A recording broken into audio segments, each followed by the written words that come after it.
La puissance du nom de Jésus. Shalom bien-aimés dans le Seigneur. Notre méditation du jour s'intitule La puissance du nom de Jésus. Deuxième partie. Reprenons notre texte de Matthieu 28, 18 à 19 qui nous dit ceci. Tout pouvoir m'a été donné dans le ciel et sur la terre.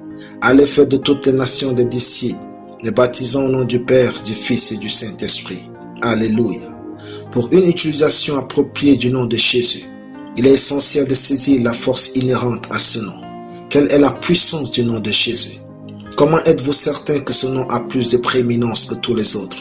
Dans cette méditation et pour la suite, c'est ce que nous allons vous présenter pour votre édification.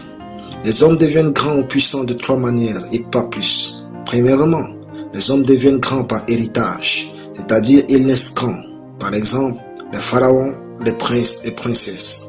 Deuxièmement, les hommes deviennent grands par conquête. En d'autres termes, ils triomphent ou réalisent des grandes œuvres qui les élèvent au rang des hommes illustres. Pour illustrer, on peut citer Josué, David, Alexandre le Grand, Jules César, Gandhi, Nelson Mandela et Martin Luther. Enfin, les hommes deviennent grands par décret souverain ou don. Ici, ils sont investis grands ou avec autorité. Par exemple, les rois, les présidents, les ministres, les serviteurs de Dieu et ainsi de suite. Jésus reste à travers toute l'histoire de l'humanité, l'unique personne qui a respecté légalement les trois critères de grandeur pour l'éternité. C'est de cette façon que son nom est devenu le plus puissant dans tout l'univers. Voici les preuves tirées des Écritures. Par héritage, il est écrit, Dieu dans ces derniers temps nous a parlé par le Fils qu'il a établi héritier de toutes choses, lequel il a aussi créé le monde, et qui étant le reflet de sa gloire et l'empreinte de sa personne, et soutenant toutes choses par sa parole puissante, devenu d'autant supérieur aux anges qu'il a hérité des noms plus excellents que les leurs. Hébreux 1, 1 à 4. Jésus est l'héritier de toute la création et l'empreinte de Dieu.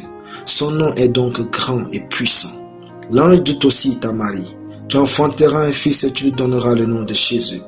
Il sera grand et sera appelé fils du Très-Haut. Et le Seigneur Dieu lui donnera le trône de David son père. Il régnera sur la maison de Jacob éternellement et son règne n'aura point de fin. Luc 1, 31 à 33. Jésus est le plus riche héritier que ce monde a. Tous les riches de ce monde l'appartiennent. Alléluia. Prions. Merci Père pour ta parole. Je suis béni d'être co-héritier avec l'héritier le plus riche et puissant de ce monde, à savoir Jésus-Christ. Amen. La lecture biblique en une année, Deutéronome chapitre 31 à Deutéronome 34. Soyez bénis, c'était le pain du ciel.